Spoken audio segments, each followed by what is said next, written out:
Senator Roberts, you have the call. Thank you, Chair. Thank you for appearing. Is it Dr. Fletcher? Mr. What's going on in AHPRA?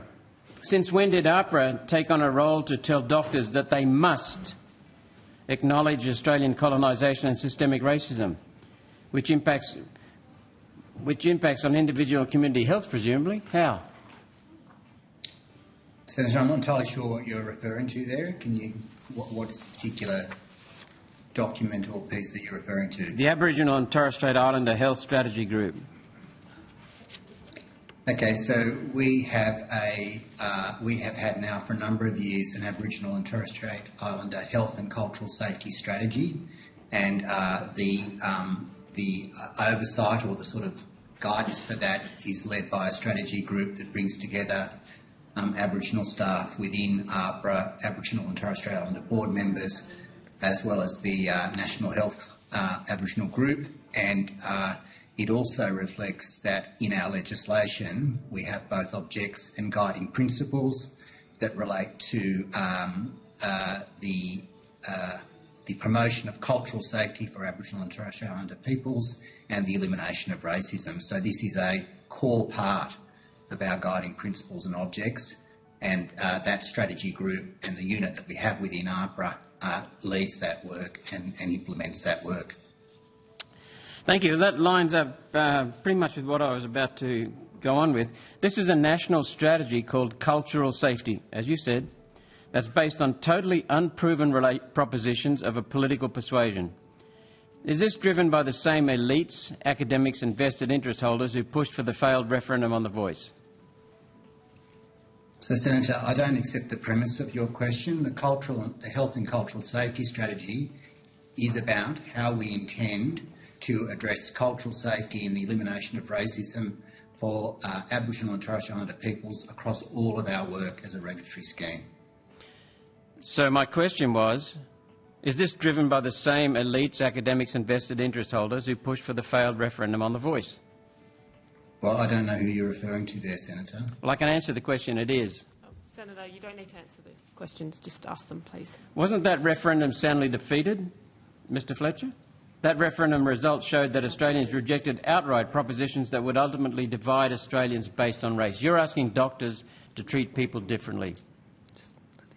Senator, I can only repeat what I've said. In our legislation, we have both in our objects and guiding principles a requirement to promote cultural safety for First Nations people and to address the elimination of racism. And so what we are doing is looking at how we can implement that across all of the work we do as a regulatory scheme. Well, I have it here in front of me, page 2 from, I think it's a website here.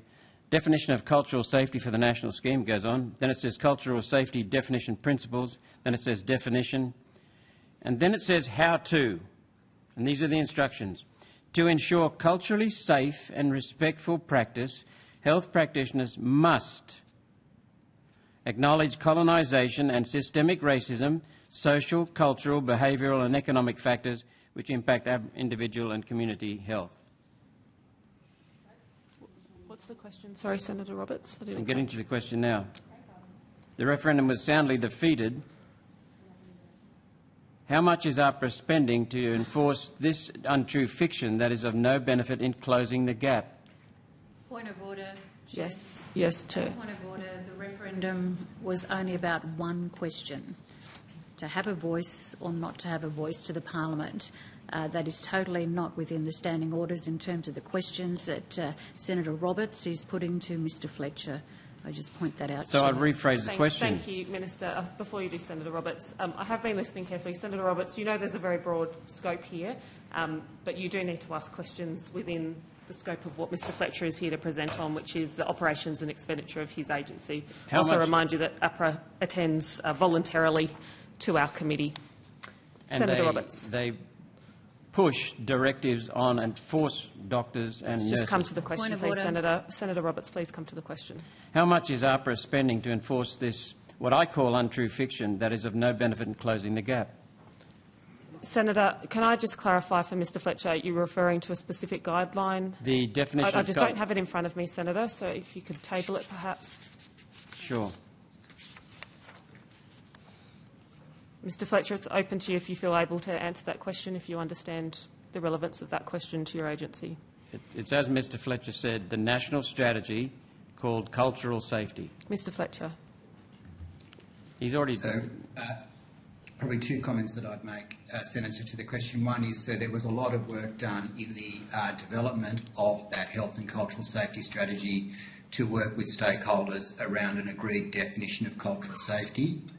And then the second comment that I would make is that we do have a health strategy unit within AHPRA that leads our work on the implementation of that strategy, and that is staffed by Aboriginal and Torres Strait Islander people.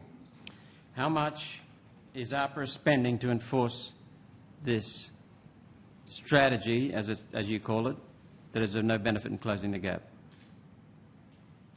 How much? Well, again, Senator, I don't accept the premise of your question, but if you're asking, we have a range of activities to implement that strategy across our work as a regulatory scheme.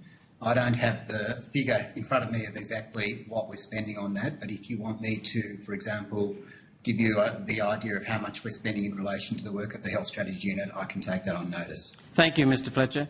Now, what is AHPRA prepared to do to enforce such an edict? So, Senator, if I give you examples of some of the work we're doing, so for example, we're doing work in the area of continuing professional development, so looking at what might be some of the elements of continuing professional development for registered health practitioners around questions of cultural safety and elimination of racism for Aboriginal and Torres Strait Islander peoples.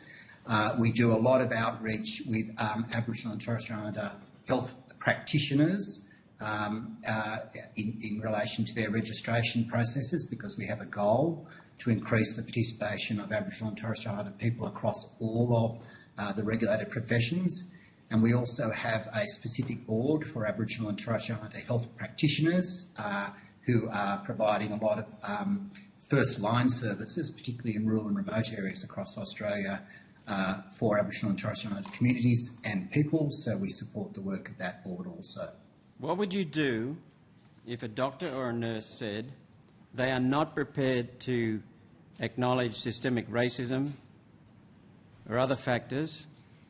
What would you do? Because you've told them they must do it. So we would have a concern, Senator, if there was any example of racism in the way that a health practitioner was treating an Aboriginal and Torres Strait Islander person, and that would be looked at in the context of our process for dealing with notifications. Racism is abhorrent. I didn't mention that. I just said that they refuse to acknowledge systemic racism. I didn't say if the doctor or the nurse is racist. I said if they refuse to acknowledge systemic racism because they haven't seen it or they don't believe it exists. Well, as I say, the concern that would come to our attention typically would be if a concern was being raised that a health practitioner had acted in a racist way against an Aboriginal or Torres Strait Islander person, and we would look at that as a notification in the way that we would look at any concern being expressed with us about a registered health practitioner with reference to the relevant code of conduct for that health profession. So are you saying that only racists need to acknowledge it? I'm talking here about a doctor who is not a racist, a doctor who doesn't believe that there's systemic racism, doesn't want to acknowledge colonisation, and he or she refuses to acknowledge that. Senator, Mr. Fletcher, You're telling doctors what to think. Senator, I am listening to you very carefully. I am finding it difficult to make the link between the question you're asking and the operations and expenditure of AHPRA. I'll allow Mr Fletcher an opportunity to respond, but I remind you, although the scope is very broad, it does have to go to the operations and expenditure of the agency which you're questioning. Mr Fletcher, do you wish to respond? No, look, I think I've made the comments that I want to make. Thank you, Mr Fletcher. With due respect, Chair, I talked about what it would cost, what they're prepared to do to enforce this. And I didn't rule that out of order, Senator. Then I asked the question, what would they do to enforce such an edict? That's what the question I want answered now. There was a lot of preamble which to me bordered very much on matters of opinion, Senator Roberts. So again, I haven't ruled you out of order, but I'm asking you to keep your comments to the operations and expenditure of APRA and giving Mr Fletcher some flexibility in the way he answers that, given where I believe it sits on the spectrum of opinion and operations and expenditure. Senator, you have one more question and then it's time to rotate the call. Senator Roberts. Will this direction extend to 750,000 health practitioners and allied health professionals in Australia? So the commitment to the elimination of racism and cultural safety for Aboriginal and Torres Strait Islander people is in our legislation and applies to all of the regulated health professions. Will this directive extend to the 750,000 health practitioners? So, Senator, I think you're referring to a strategy rather than a directive, and the strategy is looking at all of the regulated health professions in Australia. Thank you, Senator It Roberts. says health I'm going to practitioners be must. passing the call now, Senator Roberts, to the opposition. I'm just confirming that, Chair. Senator Rennick. Chair. Just before you do, yes, Minister. Chair, if I may, in terms of some of the commentary by Senator Roberts, I'd like to point out that within Closing the Gap, the concerns around cultural safety for health practitioners, certainly First Nations health practitioners, is a very real issue, and I commend Mr Fletcher and APRA for the work that they're doing in this space to support them. Thank you.